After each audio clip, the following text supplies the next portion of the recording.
अस्सलाम वालेकुम, बिस्मिल्लाहिर्रहमानिर्रहीम। This is doctor Mohammad Ali. उम्मीद है आप लोग सब खैरियत से होंगे। आज का टॉपिक मेरा बड़ा इंटरेस्टिंग है। आज मैं आपको बताने वाला हूँ कि फार्मासिस्ट और डॉक्टर्स में क्या डिफरेंस है। तो बेसिकली क्या है कि फार्मासिस्ट और डॉक्टर जो एमबीबीएस डॉक्टर्स हैं, दोनों की डिग्रियाँ की ड्यूरेशन जो है वो 5 इयर्स है।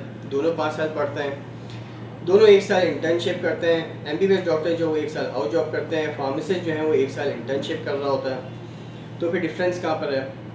तो डिफरेंस ये है कि हाफ ऑफ द सब्जेक्ट्स जो हैं वो हमारे सबके सेम है। एनाटमी वो भी पढ़ते हैं, एनाटमी फार्मासिस्ट भी पढ़ता है। फार्माकोलॉजी वो लोग भी पढ़ते हैं, फार्माकोलॉजी फार्मासिस्ट भी पढ़ता है। पैथोलॉजी वो लोग भी पढ़ते हैं, पैथोलॉजी फार्मासिस्ट भी पढ़ता है। तो डिफरेंस क्या हुआ?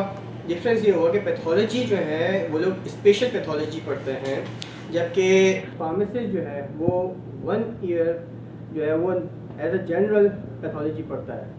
तो डॉक्टर्स जो हैं वो हमसे बेटर होते हैं डायग्नोसिस के अंदर, लेकिन हम लोग जो हैं वो जनरल पैथोलॉजी पढ़ने की वजह से जो है कॉमन डिजीज़ को हम लोग डायग्नोसिस कर सकते हैं। अब डॉक्टर्स क्या है, अब डिफरेंस क्या हुआ? डॉक्टर्स जो हैं वो सर्जरी पढ़ते हैं, दैट्स वाई वो सर्जरी के अंदर एक्सपर्ट होते हैं। लेकिन क्या है, फार्मासिस्ट जो है वो मेडिसिन पढ़ता है। ज़्यादातर जो हमारे सब्जेक्ट्स होते हैं वो मेडिसिन के होते हैं, इस वजह से फार्मासिस्ट जो है वो एक्सपर्ट होता है अपने मेडिसिन में।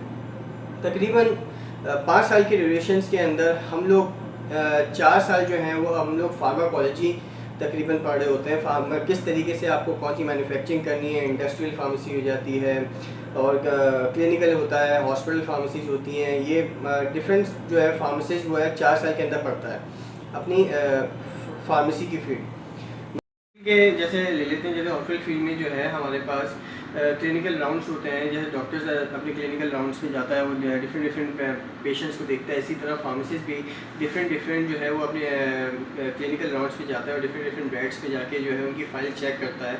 उनमें देखता है कि कौन सी मेडिसिन किस रेंज पे दी गई है, कितनी एमजी में दी गई है, आइदर वो सही दे रहा है डॉक्टर। क्योंकि अक्सर डॉक्टर्स भी जो है वो जूनियर डॉक्टर्स होते हैं, जिसकी वजह से जो है वो क्या कहते हैं, जैसे कंसल्टेंसी जो कंसल्ट कर रहा है और अपने जूनियर डॉक्टर बोलता है, जूनियर डॉक्टर ने फॉर एग्जांपल कोई गलत लिख दिया, तो फार्मासिस्ट जो है उसको जाके वो सही करता है फाइल्स में देख के।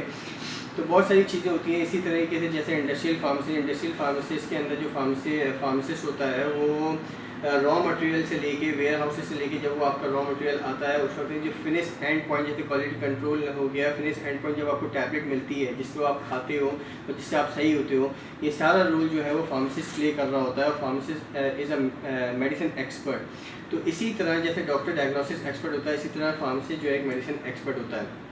अब बात आ जाती है, फॉर एग्जांपल जैसे हम अगर सर्जरी कर रहे हैं और सर्जरी करने के लिए फॉर एग्जांपल हमें एमबीबीएस डॉक्टर की ज़रूरत है, तो अगर जैसे ही एमबीबीएस डॉक्टर की ज़रूरत है, इसी तरह आपको एनेस्थीसिया के लिए एनेस्थीसिया इंजेक्शन की ज़रूरत होगी। और एनेस्थीसिया इंजेक्शन कहाँ बनता है? वो फार्मास्यूटिकल इंडस्ट्री से बनता है। और बनाता कौन है? फार्मासिस्ट बनाता है। तो दोनों जो है प्रोफेशन बहुत इंपॉर्टेंट रोल प्ले करते हैं हेल्थ केयर के अंदर। तो both are the life saving professions, और दोनों की रिस्पेक्ट करें। मेरी वीडियो पसंद आई तो सब्सक्राइब करें, लाइक करें एंड शेयर करें। अस्सलाम वालेकुम व रहमतुल्लाहि व बरकातुहू।